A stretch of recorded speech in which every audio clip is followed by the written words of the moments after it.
Good morning and welcome back to the Explicit Measures podcast with Tommy, Seth, and Mike. Good morning, everyone. Good day. Morning. Good day. Good day. There we go. It's our days are getting shorter. The end of the year is getting closer. We are 1 week away, I think, from Thanksgiving. Yeah. Next week's Are Thanksgiving. we really? Yeah. Yeah, time flies, right? It's always nice when the holidays surprise you. Oh, yay. It's I like, don't get to work oh, for hey. a day. Next week we have off. Oh, wow, sweet, short week. Excellent. I'm not going to lie, with the whole single consulting gig, whenever I know there's like a few 4 days, and in the back of my head, I'm like, what an excellent time to work. I think just to get stuff done. It's like, oh no, everyone else is expecting me to be off. But Yes.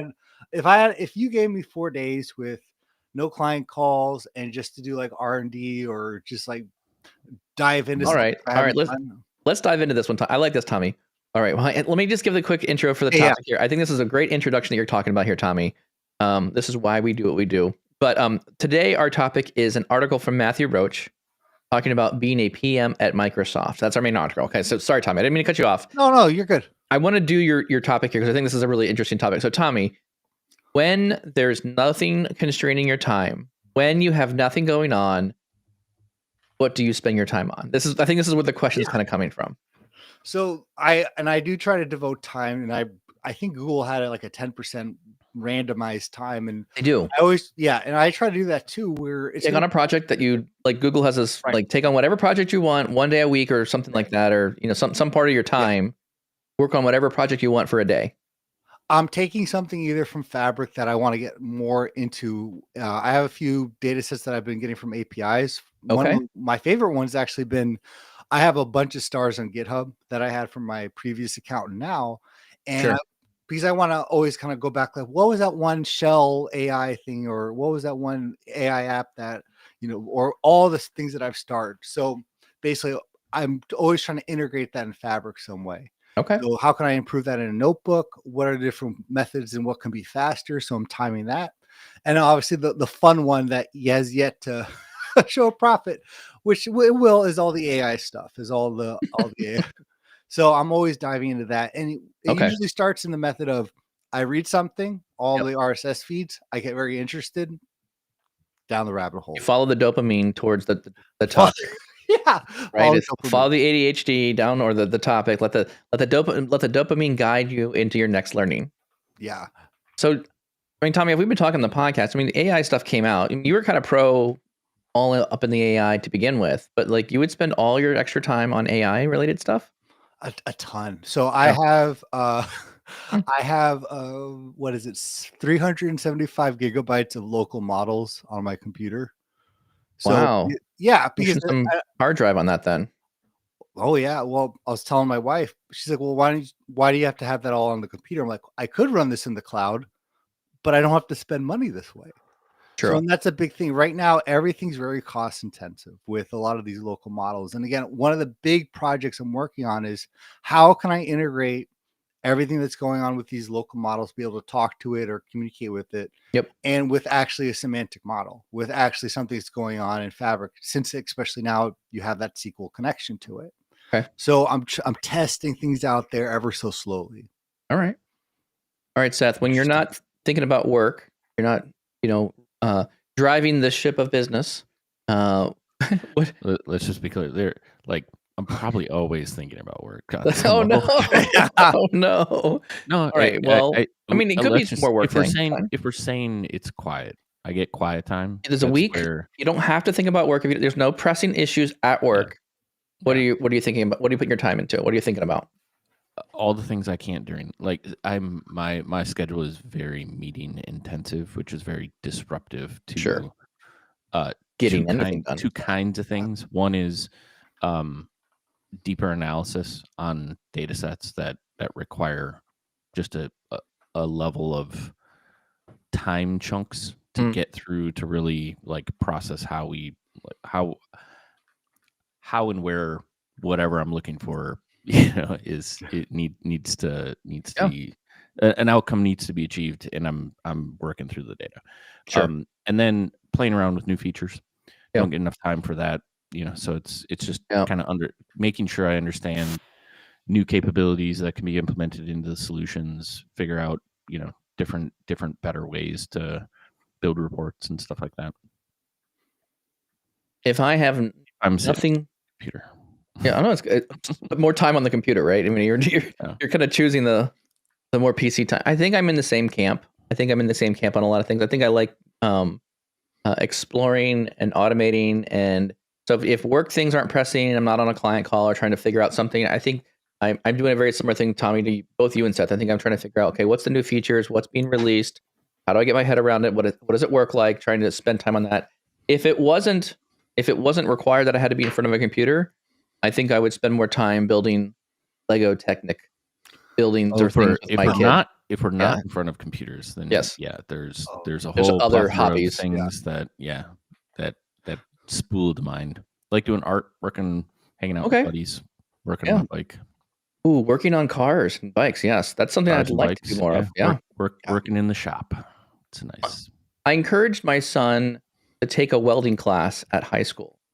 Very good idea. And I thought, well, this is one thing I regret kind of growing up. Like I did shop things. I worked with my hands. I think I did a shop class or two, like growing up. I liked it. I enjoyed it. I thoroughly enjoyed like building things and creating stuff. So regardless of whatever it is, whether it's work stuff or it's non-work stuff, I think I'm always going to be creating something. I just really get excited about building something, or, coming up with the idea and being able to like fabricate it into something.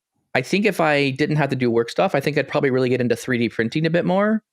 Or something that was like milling or some kind of computer like based cutting, building, creating of things. I think that's something that just kind of works really well with my brain. I enjoy that and would have a lot of fun with that as well. Yeah, I thought you were going to say, if I'm not in front of a computer, I'm going to spend more time with my kids. I'm like, that's fair. I mean, that too. Families let's just be honest. That was a given for all of us, right? We'd all spend more time with our kids, but we're talking about, everyone. Yes, I would agree. We all would spend more time with our kids if we had. Tommy would throw more baseballs and have them run over by cars and things like that. I'm playing catch with the kids all the time. I try to do that, and I already told them, hey, anytime you want to play catch with your father, you just let me know.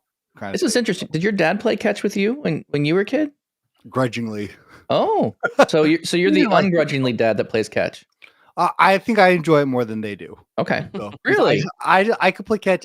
I'm like a golden retriever. You're like a golden. Just keep throwing the ball. Okay, well, I'll have to ask this because I've played catch with my kids a couple of times. Do they throw it to the glove now? Because there's sometimes when I play catch, we play catch and it's great. Other times I play catch and I'm literally walking all over the yard trying to find the baseball or whatever we're throwing back and forth. In my personal life and when I'm instilling my kids, I'm very incentive based. So we just don't play catch and just play catch. I say, hey, 10 catches, 10 throws, a Swedish fish. Oh my! You're bribing them now. Okay, I like this. Oh, and the contract I write with my daughter at the beginning of every school year. Whoa, contracts now. Yeah, and she's got to read it. Is there gonna be overtime for the billable rate? Just in case there's there's no rate on that. Oh, there's no rates on this one. Okay. Oh no.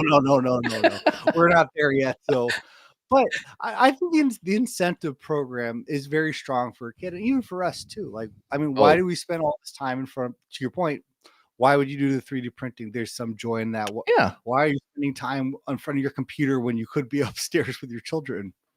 True. Or looking outside. I've heard a phrase recently on like the social media things. There's a phrase like called touching grass. Have you heard of this phrase now? Right. So like if you're spending a lot of time inside the house working on computers and doing a lot of things, you're like, okay, I'm going to spend some time. I'm going to go touch grass. Like meaning I'm going to go outside and like be outside for a bit. Like I'm going to go touch, not that kind of grass, Tommy. Okay. This is, I know you're near Chicago. It's actually grass, like physically green grass. My wife under the bus, but she started reading this book. It's called Grounding or Earthing. Okay, and it's basically like you sleep better if you're closer to the actual earth. Oh yeah, I've heard this, and I'm going to leave it there. Okay, it's one of those. That's a whole different discussion. He explains it to me. I go. Tommy's like, I'm like one with the ground. I'm in the basement. Like that's what I said. 12 hours a day. I'm like, I'm basically the ground at this point. I hope my wife is normal. It's a little crunchy. Tommy, you're so in tune with what she's saying. You've put yourself underground. Yes. That's what I was trying to say. That's where I live. I live as a troll underground because I'm so with it. Dude, I have such a good setup now when I have those late nights. And I think I have a pillow and a blanket down here. Oh my Because gosh. there's just some nights it's like 2 a.m. rather than trying to navigate upstairs and wake someone up. Wait, time out. You said 2 a.m. Yeah. So you're burning a couple late nights then here every so often. Oh, you're too young, man. You need more gray in that beard. You got to get a little older. No doubt. I can't make it past like 12:31. Like maybe I'm pushing it. I'm done at 1, man. This is probably why I went to bed last night at 7:30. So. 7:30 p.m. Yeah. Oh no, yeah. I'm like, it's after. It's before 7:30 now. Like, how are you sleeping while you're here? Like, oh no, you meant PM. PM. So, no, it's all those local models, man. It's AI time.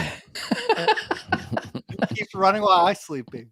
Again, with all the words that we use, right? People start saying these things. Local models. You're like, where are the local models? No, I'm talking about data on my computer. I'm not talking about people. What are you doing all day? I'm just hanging out with local models, just building local models. Really? And they pay you for that? Yes, exactly. The words we say, people don't understand what we're doing. That's funny. Well, good, fun little intro there. It was just some interesting banter here. So along these lines, let's talk about our main topic. If this is a good transition, anything else you want to talk about? Because I don't want to cut off too short. If we're go ahead. All right. So the power of a good agenda. This is coming from a person I think we all greatly respect. Matthew Roach, a Microsoft PM. He's been doing SQL and database, and he's been around this space for an extremely long time. Almost his whole career, I think, has been around. And you have to correct me if I'm wrong here on some of this, Seth. Matthew Roach has been around this experience, databasing, doing data things for his entire career, I believe.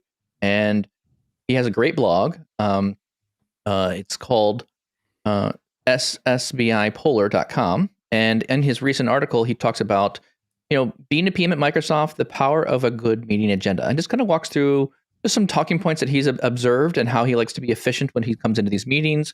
He kind of lists a couple like bullet points of, hey, if we're going to run a good meeting, everyone's busy. There's a lot of things going on.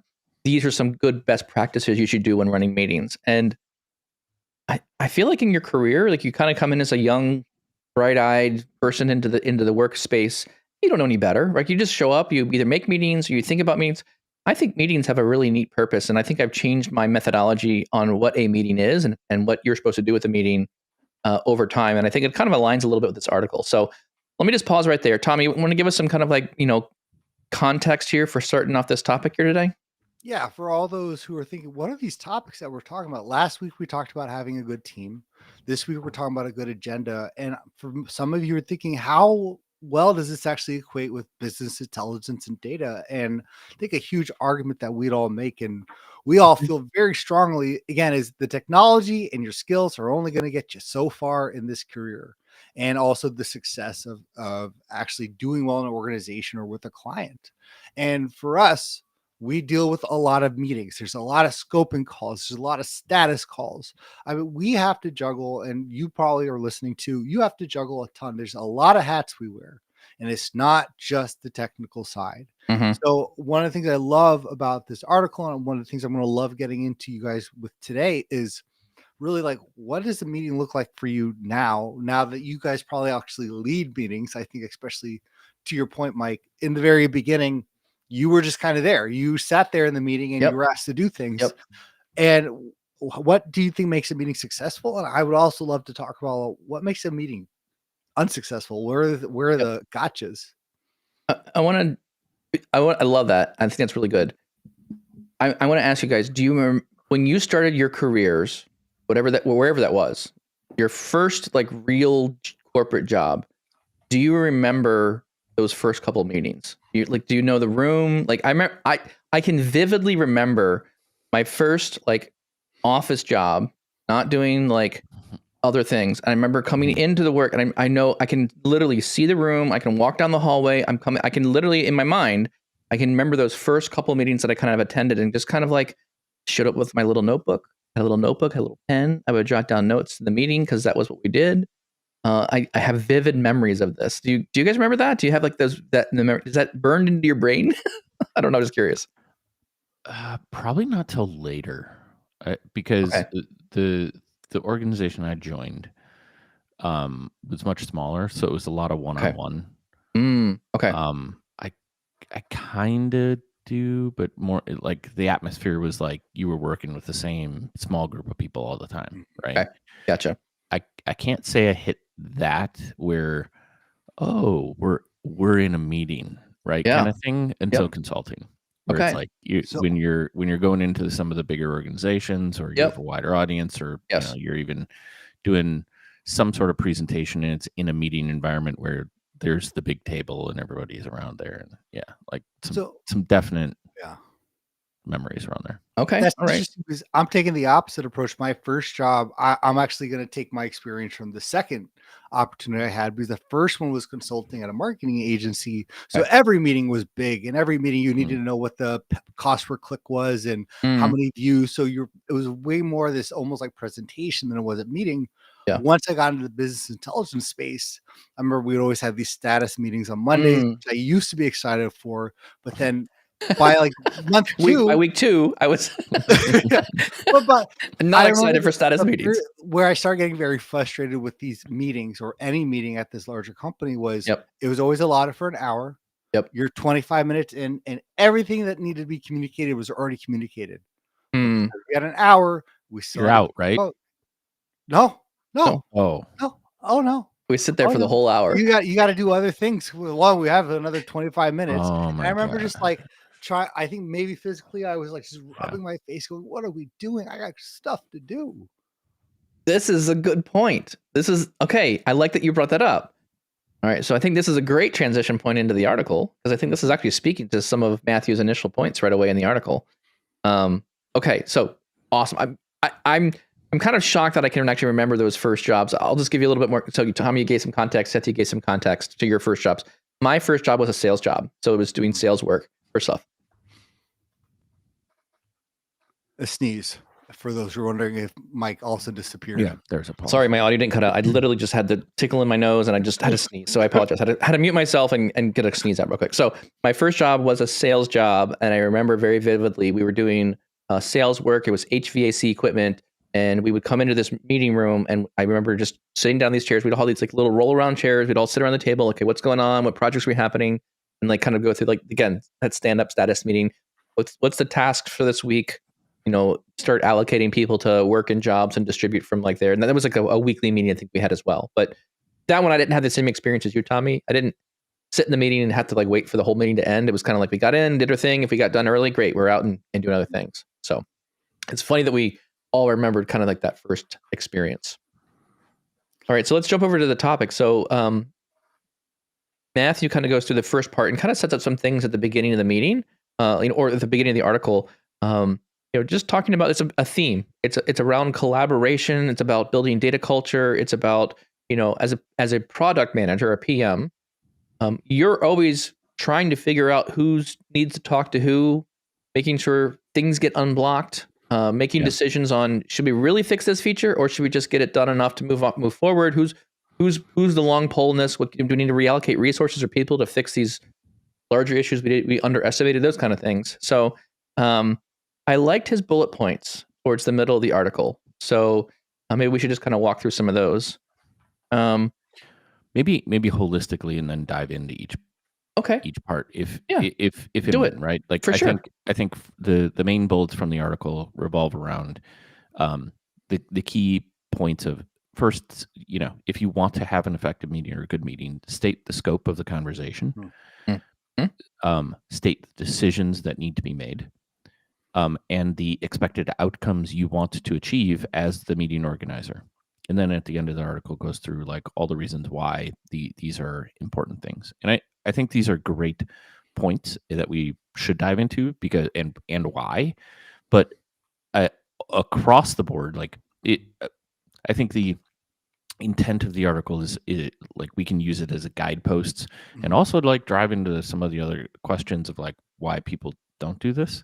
But if we think about what meetings are, even in the example of like we have an hour, we've achieved what we wanted to talk about, but then we have to stay here because the meeting is for an hour, right? Like that's just counterintuitive if you're looking at the meeting in in the way that kind of Matthew presents, but in also like effective time management, right? Like there are so many things that people have to do in a day, and meetings can and should be very specific slices to solve problems.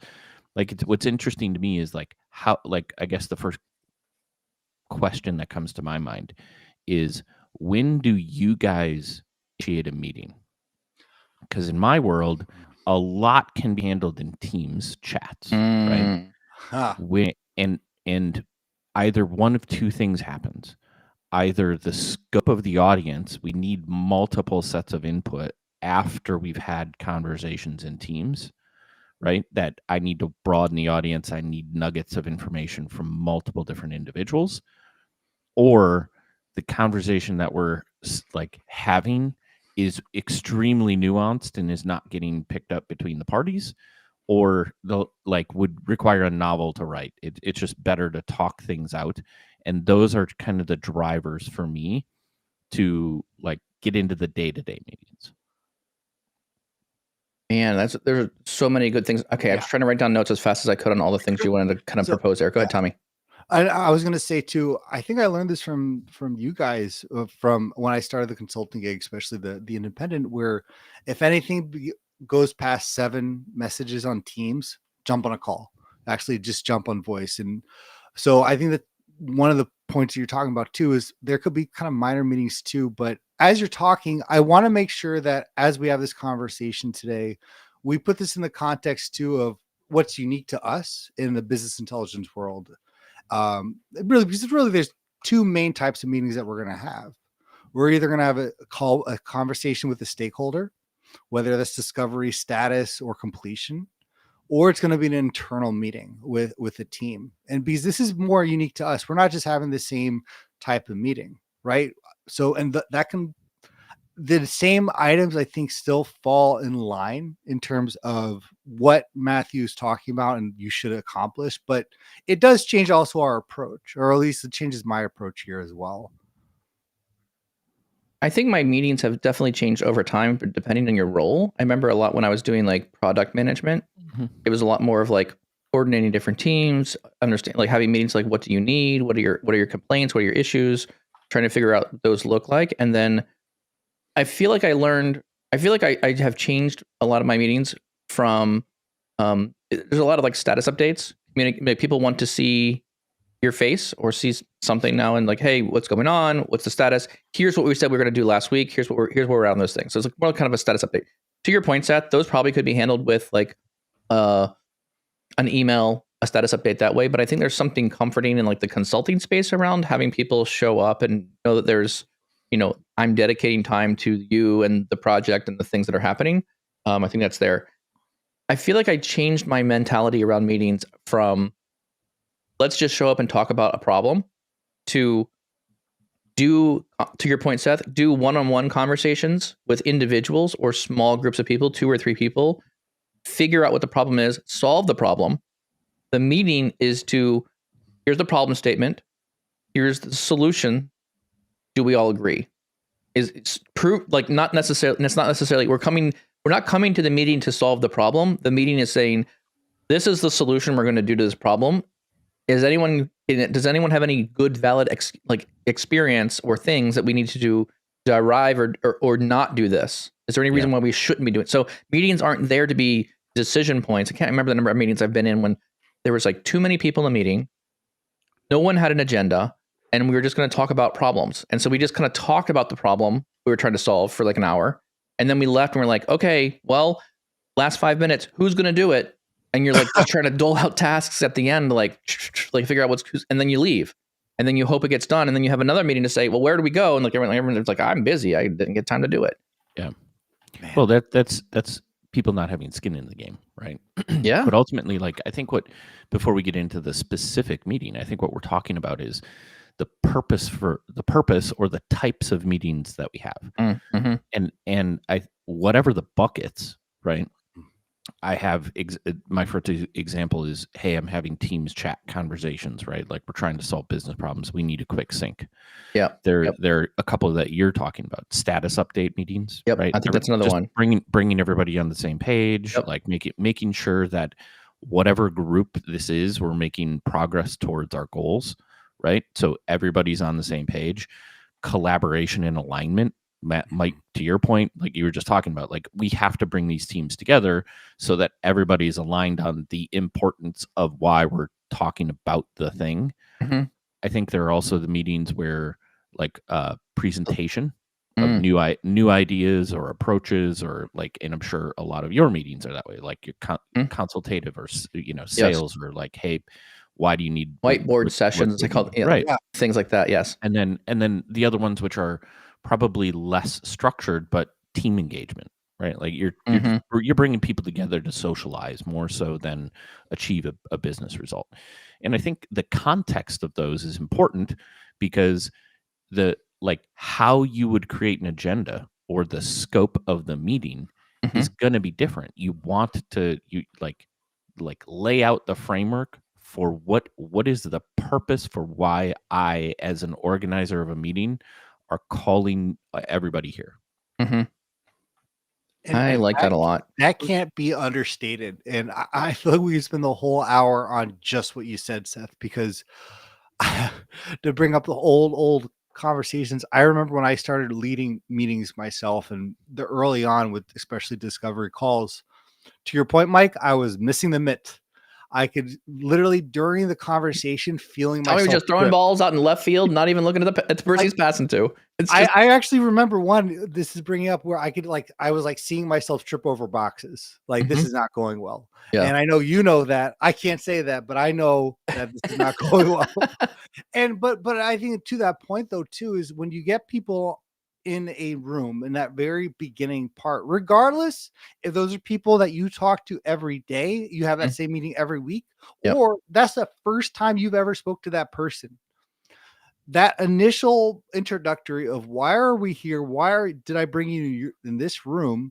And what are we supposed to get out of that?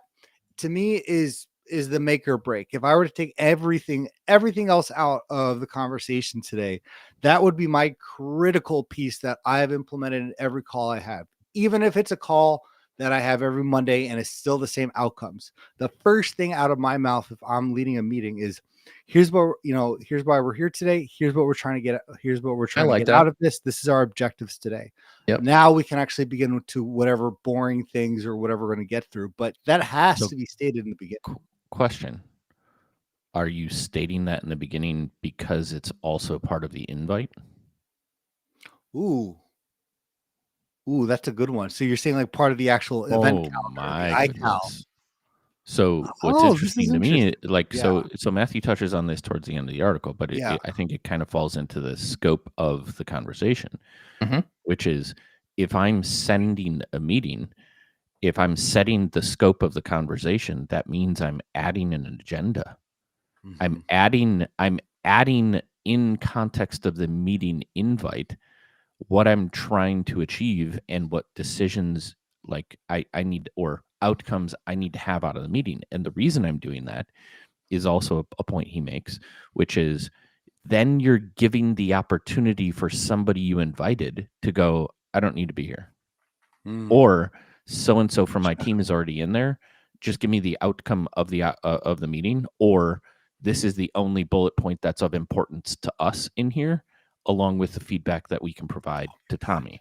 Because if you're not doing that, then you're not giving the audience the opportunity to come or go until they're actually there. Man. So that's a good point. I like your point there, Seth. And most of my meetings, I try to put an agenda with them. And usually I try and think about how, to your point, Tommy, like when you go in the meeting, you're stating like the objectives. I think that's very important. You should never put a meeting in someone's calendar unless there's some objectives that are there, right? Hey, we're going to talk about XYZ things. I'm going to solicit feedback. I'm going to ask for, opinions on this design, opinions on whatever these things are. And then it's kind of like, let's follow up the end of the meeting with questions and action items. Like I always kind of have this like note at the end of the meeting of, I want to leave that meeting with what are we going to do and who is responsible for it. As a PM, I think a lot of my meetings very much turned into, great, we talked for 45 minutes about things. All right, here's what I heard in this meeting. I do a lot of summaries inside the context. Here's what I heard in this meeting. We need to do X, Y, and Z. We're going to need to build this new computer. We're going to need to build this new bit of software. These functions are missing. Whatever the thing is, you kind of build out those items and say, okay, this is what we said needs to be accomplished. We all agree about this because we've talked about in the meeting. Great. Now who's going to, let's assign that. And then it'll go, I would literally be kind of on a hard nose about this. I would go to the people and say, okay, who's going to be able to take this one? Someone would step up and nominate themselves and say, okay, great. This is one thing I learned as a PM is people aren't good at estimating their time, but you can't make the estimate for them. Like you can have an opinion on like how long it should take, but you need to let other people say, okay, Tommy, you're going to build this new large language model. Okay, great. You take on the responsibility of that. When do you think you can have it done? And so it should always be the task and when you think you'd have it completed by. Because I'll leave you alone until you get close or towards the end of that and say, how are we doing? But when you hit when we pass past that time of like, hey, Tommy says, I'm going to deliver it in a week. Next week, I'll have the large language model. Next week, when we have that meeting again, I'm like, Tommy, where are we at the large language model? And you can either be like, yep, delivered, done. All right, check it off the box and move forward. My responsibility as the PM was to kind of make sure that that was the status that I was caring about. But if it didn't get done, then I was holding your hand to the flame because you gave me the timeline. It wasn't me. I'm putting the onus, the ownership back on you to like deliver it. And that's a big point though too. This one of the earlier episodes we talked about was how do we know when someone's ready to level up? To me, what you're doing, Mike, and I think what a lot of these parts are is we're also giving that people that ability to lead, and we're enabling and empowering people too, rather than Mike, you're going to be doing a Spark 1.3. Okay, when are you going to upgrade 1.4? We need it by next week. Moving on. All of a sudden now, you as a leader can't be like you as the meeting runner shouldn't be doling out. I think timelines because that's. I mean, you may know. Right. Like we would like to have this by then, but you tell me. Yes. You're the leader here. You're the expert. Yes. And that also enables other people rather than it's everyone sitting there rocking back and forth going, I know what I have to do. Mike already talked to me about this. Yep.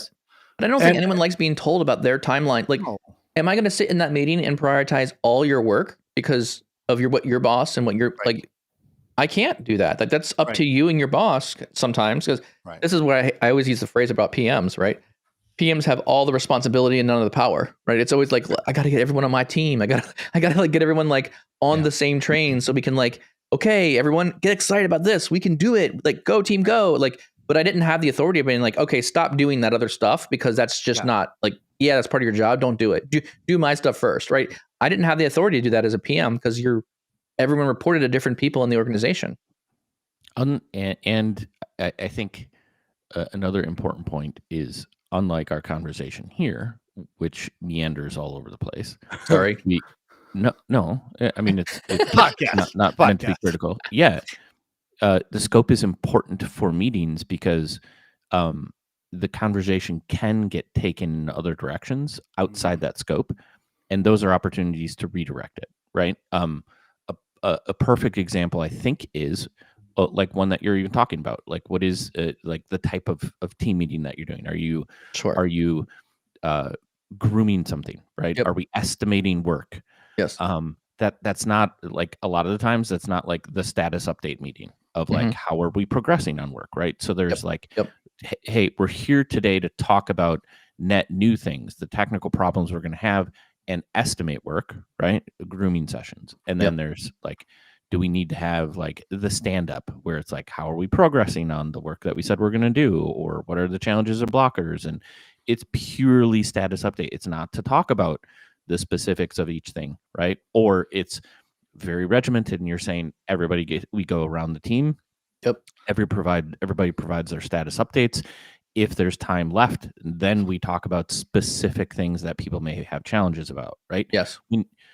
But everybody's on the same page, right? And that's what I think you can do as a meeting organizer that does respect people's time is if that's what you're like, sometimes stand-ups, if they're scheduled for 30 minutes, sometimes they take 10 minutes. Yeah. People can have 20 minutes back in their day.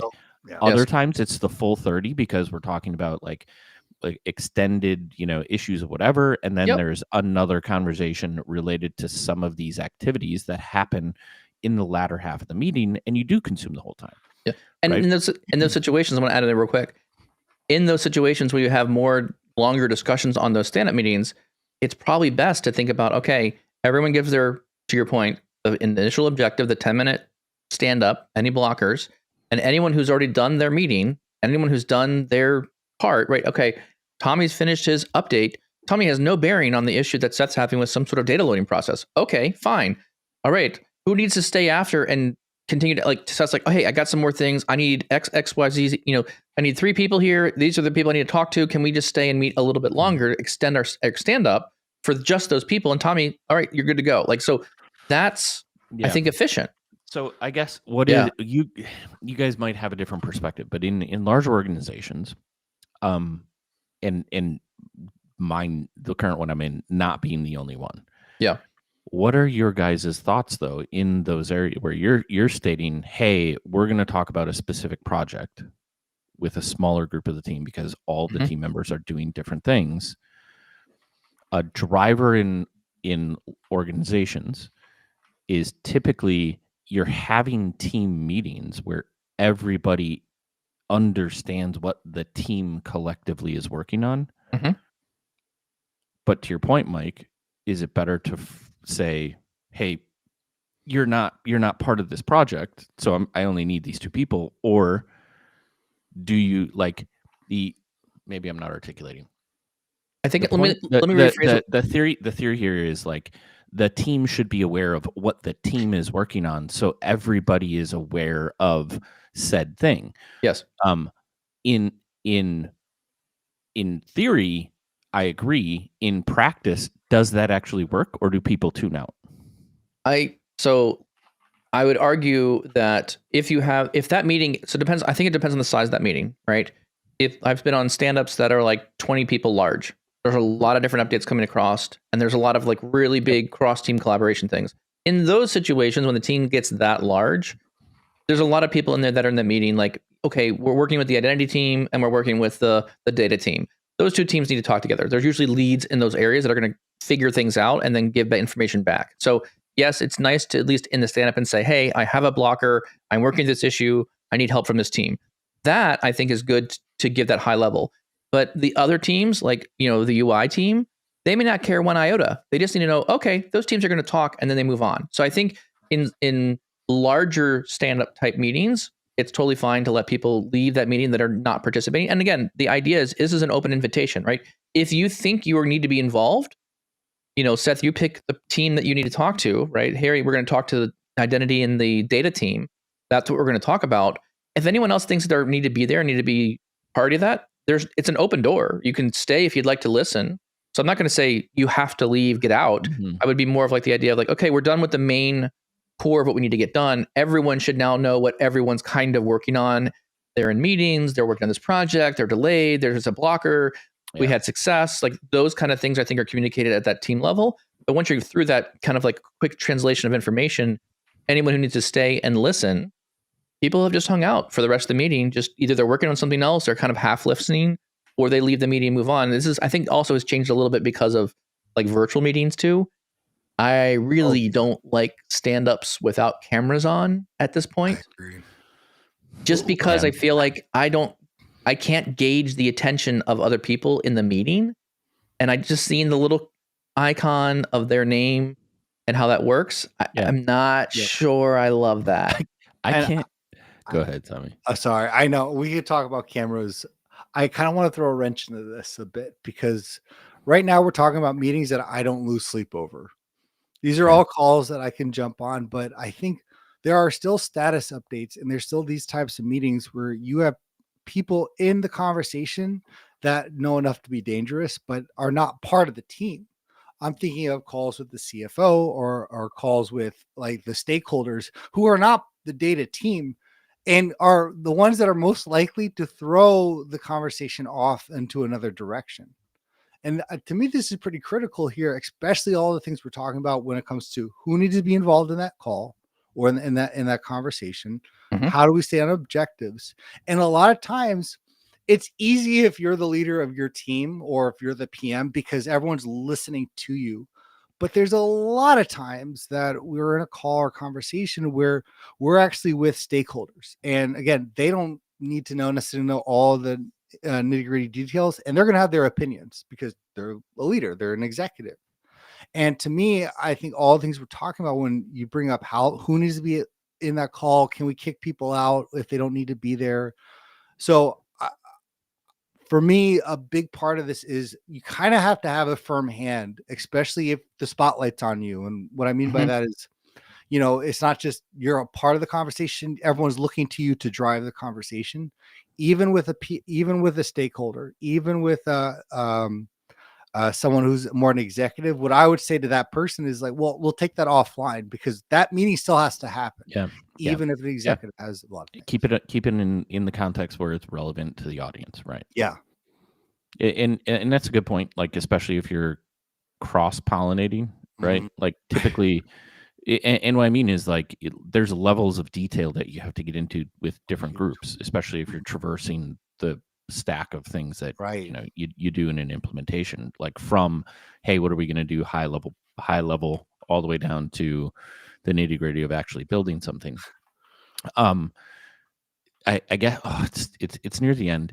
I think this is an important topic because like in the back of my mind here, the question of how many meetings am I invited to that have no agenda?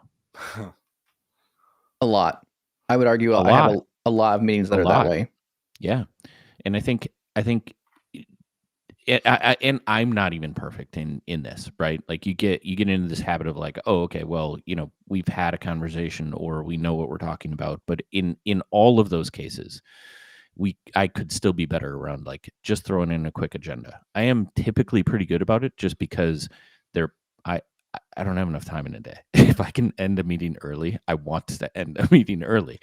And in a lot of the cases where it's just action, who owns what, like we have to figure out a decision and move on. Like those are great opportunities to end the meeting early. It's not always the intent of the meeting though. Like a lot of those are, hey, we need to sort something out, and you're like everybody's pondering or looking at different areas, and we're sorting through ideas and figuring out the best one, and some of them are like that, but ultimately setting that scope and just the framework of like why you're getting people together does so many things just as it relates to like what I was saying.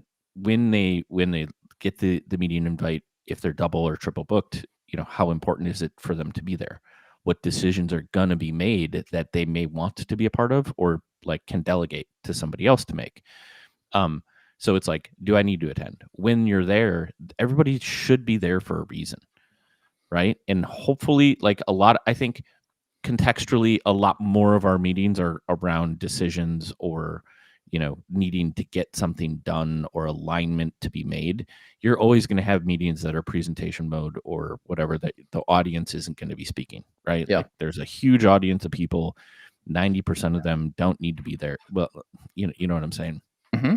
But in all those things, I cannot agree with you more, Mike, about the virtual world and having cameras on. And even in it is so interesting to me how painful it is to keep people consistent with their camera. So like rather than turn it negative, I've actually like gone the opposite, where I will explicitly call out the people who have their cameras on and be like, Mike, Tommy, it is so good to see you guys today. Thank you for joining my meeting. Yep. Right. I look forward to the conversation that we're going to have today, even if there's 6 other people on the call, because they're all just initials. Because if we're humans, right? Despite the virtual environment working very well, like I can't read you. I can't look at Tommy or the initials and go, Tommy's not picking up what I'm putting down. I need to go, hey Tommy, like can I explain this in a different way?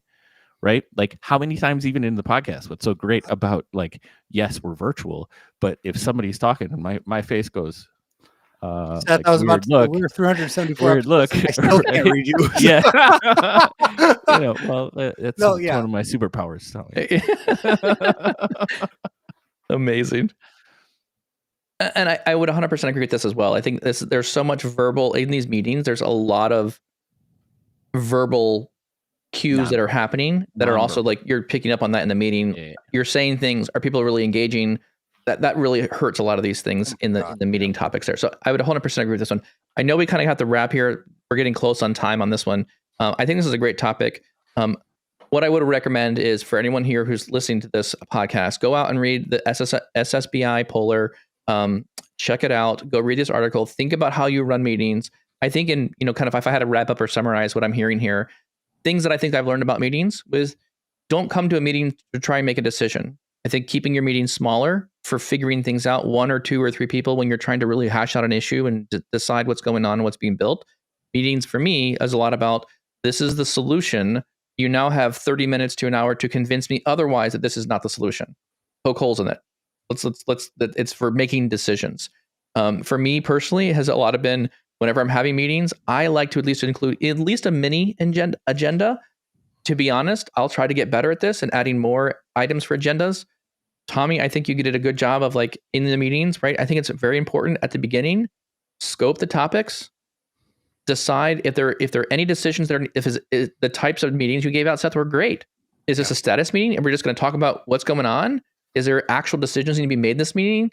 What is the expected outcome of this meeting? I think it's really relevant for doing this. And how many times have you showed up to a meeting and no one does that? And you're like, everyone's in the meeting. You're like, okay, who's running this? Who's scheduled? How many times have you said, who's scheduled this meeting? Because you're like, okay, take charge. Let us know like why we're gathering here. So for me, I think those are things I'm going to try to be more diligent around those things as well. Love this article. Super great article here. Good food for thought. And I think if nothing else, it's going to improve your data culture or even your business culture in general. This is a relevant topic. Tommy, any final thoughts too? I think you've wrapped it up perfectly. All right. Seth, any other final thoughts did I miss something you would throw in there? Nope. Seth always brings lollipops to all of his meetings. No candy. There's not like a little candy. There's not. I've been in meetings where everyone bag of M&Ms. Someone bring M&Ms, or someone brings like all the Starbursts, and so that with the beginning of the meeting, everyone you hear that. Well, Starburst would be terrible. Then you just. Yeah, well, then it's like it was like some piece. I remember there were meetings where someone would bring always a piece of candy in there, and everyone. So it like took the edge off the meeting, right? You come in there, oh great, some candy. Like it's like to your point, Tommy. Your kids are getting Swedish fish. Maybe we should all bring new Swedish fish to our meetings now. And when we get into a meeting, we should just dole out a little bit of Swedish fish and go from there. I like how this came full circle. Anyways, we really appreciate your time. I hope this was an engaging discussion. I know every one of our audience members are in meetings all the time. So we know at some level this is impacting you. Hopefully this is just some good food for thought. We don't have all the answers here. We're not meeting experts. Maybe we are just because we've been in so many of them for our careers. But I'm sure there's other people who have better thoughts around this too. But this is just kind of us unpacking meetings and being effective in our meetings and how it helps you. That being said, we really appreciate your ears. We really appreciate your time. We know it's valuable. You could do a lot of other things like knitting, playing with Legos or catching ball with your kids or whatever the thing you want to do is. We really appreciate though that you spend your time with us. So if you like this episode, we'd really appreciate it if you'd recommend to somebody else that you liked the episode and you thought the topic was relevant. Tommy, where else can you find the podcast? You can find us on Apple, Spotify, wherever you get your podcast. Make sure to subscribe and leave a rating. It helps us out a ton. Do you have a question, an idea, or a topic that you want us to talk about in a future episode? Head over to powerbi.tips/podcast. Leave your name and a great question. And finally, join us live every Tuesday and Thursday, 7:30 a.m. Central, and join the conversation on all powerbi.tips social media channels. Wow. I didn't think I was halfway. I'm like, I think I could do this. Like, that's one whole breath. That's okay. I know Tommy's full of hot air. We know how he works. Thank you all very much, and we'll see you next time.